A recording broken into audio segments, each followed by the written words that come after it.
Alright guys, so today, as you can see here, I'm going to be installing my Greddy Emanage Ultimate in the car. This I bought from Carceps. I bought it as a package deal, so it included the Greddy Emanage Ultimate unit itself. It also comes with the Boomslang made harness that's plug and play to the AP1 or AP2 S2000. So these two parts here are probably the easiest way to tune your 2000 to 2005 Honda S2000 and stay legal in STR and also pass emissions very easily because it's not replacing the factory ECU.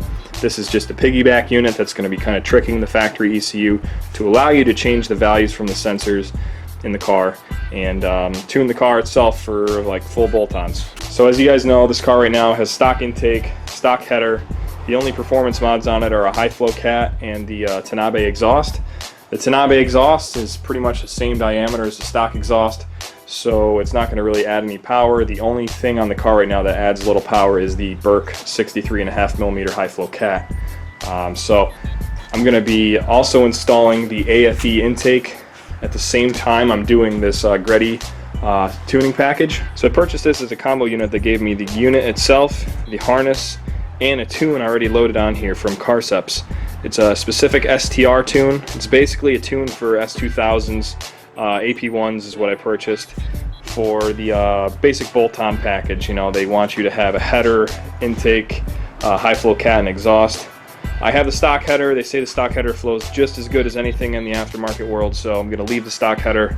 I have the high flow cat, I have the exhaust. The exhaust and the high flow cat are a little smaller diameter than they recommend.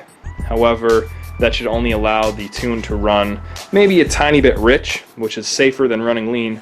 So in the future I may add a wideband to see where my air-fuel ratios are actually at, but with this car you can't monitor them like an 06 and up ECU. You can't check through FlashPro or anything like what your air-fuel ratio is, so you have to add a wideband to this car to view those values.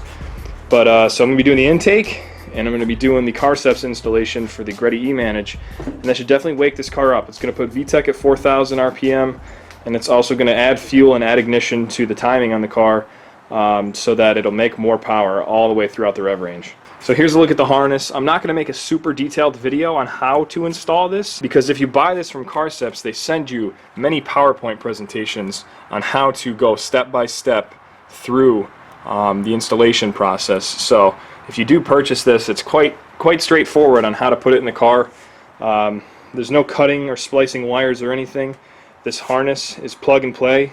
All you got to do is add an extra ground strap on an existing bolt underneath the where the factory ECU is, and that's just an additional safety measure to ground the unit so there's no faulty values being put to the ECU. So pretty straightforward, and we're going to get into it here. Alright, so the Carceps / Boomslang plug and play harness, the connectors, these three go to the ECU. Basically you unplug the factory 3 from the ECU.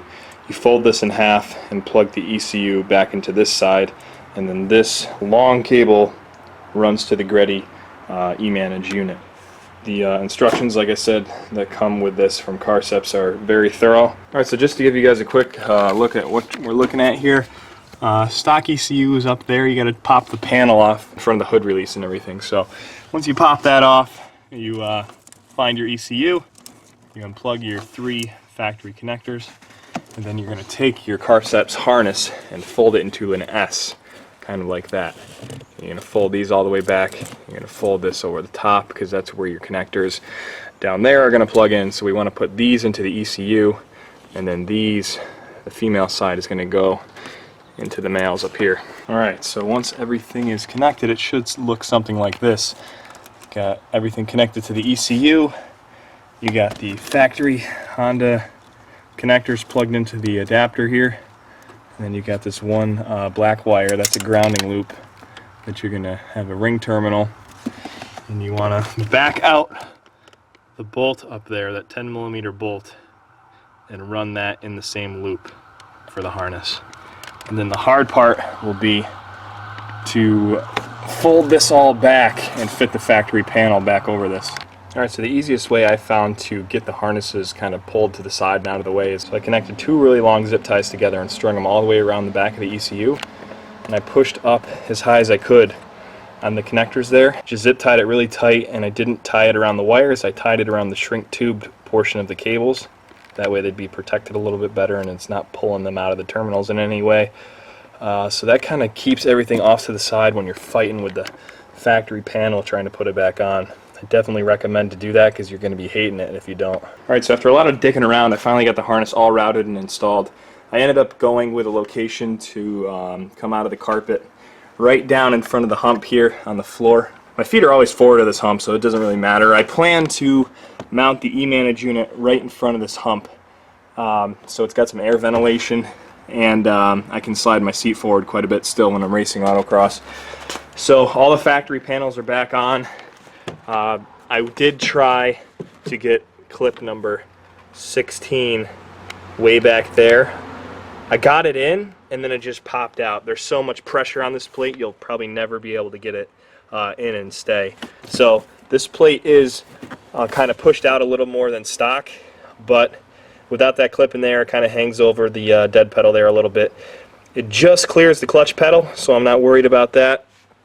But it's still pretty secure in there, and it hides all the wiring. You can see it kind of poking out the top right there. Those green wires are the harness. Carceps supplies a template to mount the Greddy Emanage unit on the back panel behind your seat. I'm 6'3", so that's not going to work for me. That's why I decided to go underneath the seat, in front of the seat on the floor. As you can see, my Recaro, when it's fully slid back, this is how I drive around town, and it's the most comfortable seating position for me with my long-ass legs. So there's no way I'd be able to fit the Emanage unit mounted on the back here because I would be sliding back and smashing into it with my seat. So going down here, I didn't have enough cable length to route the cable out of this pocket back here like they recommend, because they recommend routing it out back here and coming straight up to mount it behind the seat. I wanted to come out of the back there and route it around underneath the seat and up front. Ran way short on cable, probably 10 inches short. So I reevaluated, and I cut a little hole in the carpet here, fed all the connectors through, and then it does a loop underneath the seat, and I'm going to have plenty of accessibility to grab the connectors there. I'm going to figure out a way to mount it to the carpet down there, maybe on some 3D printed brackets to hold it up in the air to get some better air ventilation on it, and maybe some kind of Velcro to keep it from sliding around on the carpet. But I'm going to figure that out later on. I'm just going to connect it right now and see if everything's working alright. So this here is the Greddy Emanage Ultimate unit itself. You plug the connectors into here, and the other side's got your connections if you want to connect your laptop and tune it live. But it should be set up with the tune on it from Carceps for STR. Pretty well ready to go. I'm going to go ahead and plug this in. I think the only thing I'll have to do is do the information Brian sent me at Carceps to do the idle learn procedure. He said the only funky thing with this piggyback system is it can affect the idle somewhat weirdly. You may have to do the idle relearn procedure, which is basically just disconnecting your battery for maybe an hour or two and then connecting it back and turning the car on a cold start and holding the RPM at like 3 grand until the radiator fans kick on, and then letting it idle for like 10 minutes or so, and it should correct the ECU to bring it to a normal idle. So I'm going to go ahead and try that now. Alright, so here's the Greddy Emanage kind of loose underneath the seat right now with the wires. Like I said, it comes out of the floor right here and tucks behind the seat. I was trying to think of ways to mount this to the carpet underneath the seat without, cutting through the carpet, putting any kind of threaded inserts in the carpet, and trying to keep it simple. So what I ended up doing was I wanted to keep it spaced off the carpet too to get as much ventilation as possible, so I bought 1/4 inch thick EPDM rubber with an adhesive backing to it.